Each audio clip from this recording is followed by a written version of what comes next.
سوچا کیوں نہ آج آپ کو ایک ایسا ہی مزاحیہ قصہ سنا دیا جائے. تو چلیے سنا دیتے ہیں آج آپ کو ایک مزاحیہ قصہ. یہ قصہ ہے دوستو ایک درزی اور پولیس اہلکار کا. ایک درزی اپنی چالاکی اور ہوشیاری میں مشہور تھا. کچھ لوگ ایک جگہ بیٹھے ہوئے تھے اور بات چیت چل رہی تھی. درزی کی چالاکی کے قصے جو تھے وہ عام تھے. بڑے بڑا چڑھا کر یہ قصے ایک دوسرے کو سنائے جا رہے تھے کہ وہ درزی تو بڑے کمال کا آدمی ہے. ہم نے اس قدر عیار اور چالاک درزی نہیں دیکھا.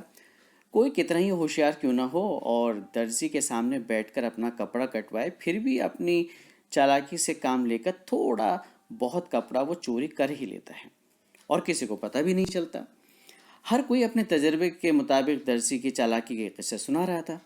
انہی لوگوں میں سے ایک پولیس اہلکار بھی تھے جو وہاں بیٹھے ہوئے تھے اور اپنے کو بہت عقل مند وہ سمجھتے تھے.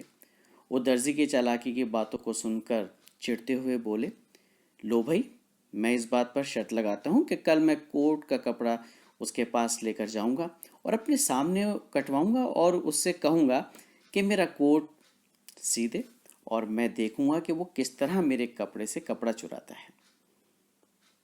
اگر اس نے مجھے اس معاملے میں دھوکہ دیا اور اپنا ہنر دکھا دیا اور واقعی میرے کپڑے میں سے تھوڑا سا کپڑا چوری کر لیا تو میں تم لوگوں کو منہ مانگا انعام دوں گا. چنانچہ وہ پولیس اہلکار خود اسی طرح کی شرط لگا کر اگلے دن کوٹ کا کپڑا لے کر درزی کے سامنے حاضر ہو گئے.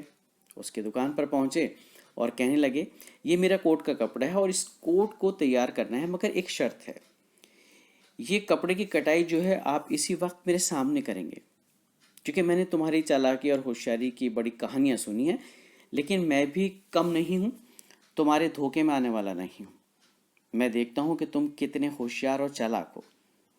درزی نے سر اٹھا کر سپاہی کی جانب دیکھا اور دل میں ہنسی بھی آئی.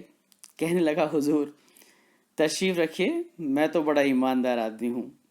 معلوم ہوتا ہے کہ آپ کے دل میں میرے بارے میں کسی نے غلط فہمی پیدا کر دی ہے.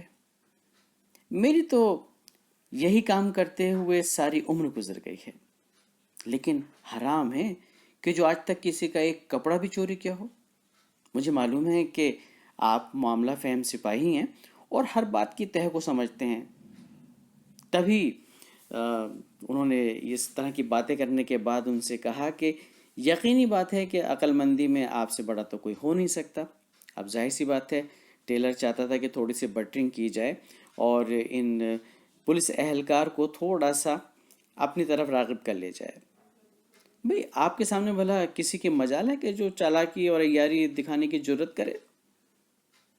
سپاہی درزی کی بات سن کر پھولے نہیں سمایا اور دل میں بڑا خوش ہوئے اور درزی سے کہنے لگے کہ مجھ سے یار مات کھا گیا یہ درزی. سپاہی نے اپنا کپڑا اپنے درزی کی جانب بڑھایا اور درزی نے قینچی سے کپڑے کو کاٹنا شروع کر دیا. اب کیا تھا، وہ پولیس اہلکار چونکس ہو کر بیٹھ گئے اور اس نے نظر قینچی اور درزی کے ہاتھوں پر گڑا دی. درزی جہاں چالاکی اور یاری میں ماہر تھا وہاں وہ لطیفہ گو اور مسخرے پن میں بھی بڑا ماہر تھا. اس کا کوئی جواب نہیں تھا. بے شمار لطیفے اس کو زبانی یاد آتے اور جیسے ہی لطیفہ انہوں نے سنانا شروع کیا تو بس پھر کیا تھا، اس لطیفے کو سن کر وہ پولیس اہلکار ہنستے ہنستے لوٹ پوٹ ہو گئے اور ایسے لوٹ پوٹ ہوئے کہ ہنسی کے عالم میں سر انہوں نے کافی آگے کی طرف جھکا دیا. درزی تو اسی موقع کی تلاش میں تھا. اس نے جلدی سے تھوڑا سا کپڑا کاٹ کر چھپا لیا.